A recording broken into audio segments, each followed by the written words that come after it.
very much remembering the shared sacrifices over the two world wars.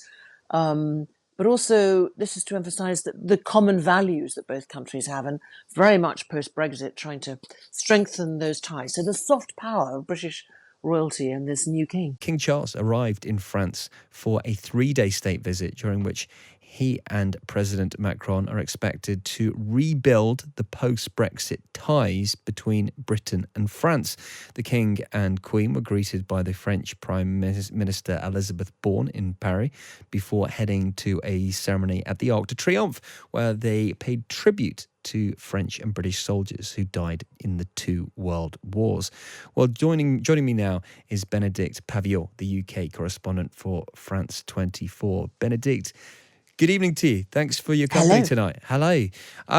This was a remarkable evening. There was Mick Jagger shouting bonsoir as he rolled into the Palace of Versailles for the state banquet, representing rock royalty. Then there was Arsene Wenger, the football manager, who seemed rather surprised to be there. It was quite a night.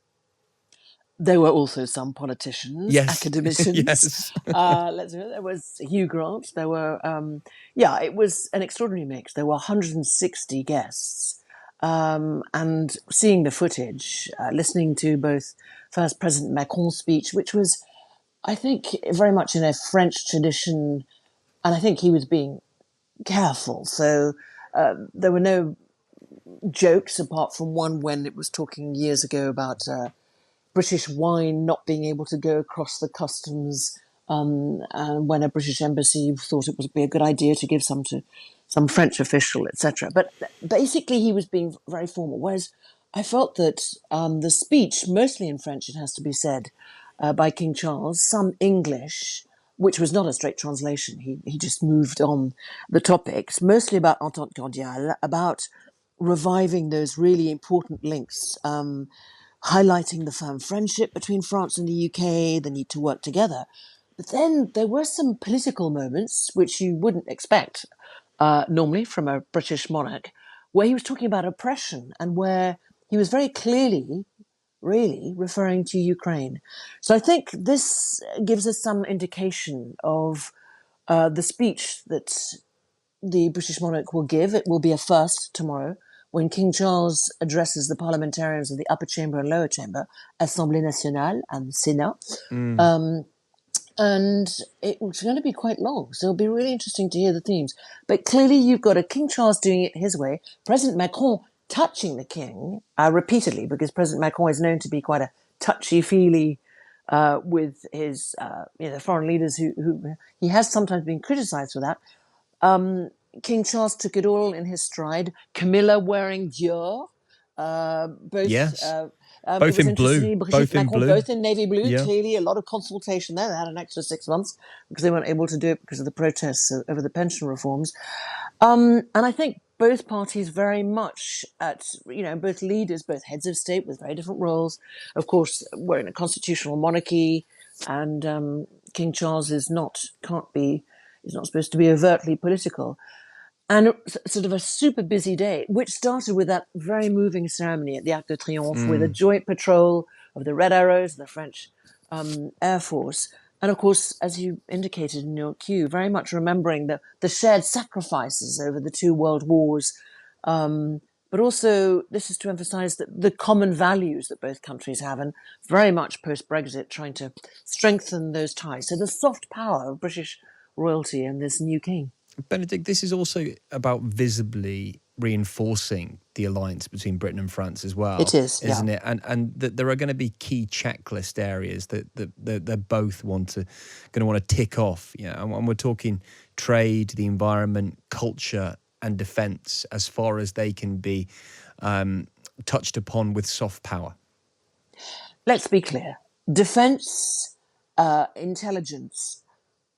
Whether it was before Brexit, during Brexit, or post-Brexit, the amount of cooperation, respect that both countries have behind the scenes for each other, cooperation is huge. You can remember a few years ago when the British Army airlifted French soldiers to Mali in Chinooks. So when this somewhat amuses me, or it doesn't amuse me, I find it people do not realize how much these two nuclear powers, these two already have. already have.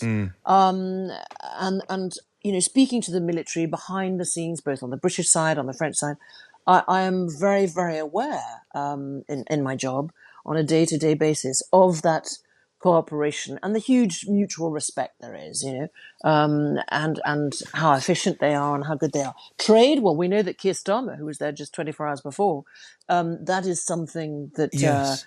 he wants to push. And of course, we have got warmer relations since Rishi Sunak became Prime Minister. Culture, well, there's going to be a new Franco-British Literary Prize that came out of the Franco-British Summit that we finally had in the spring with Mr. Sunak and Mr. Macron, which we hadn't had for 5 years.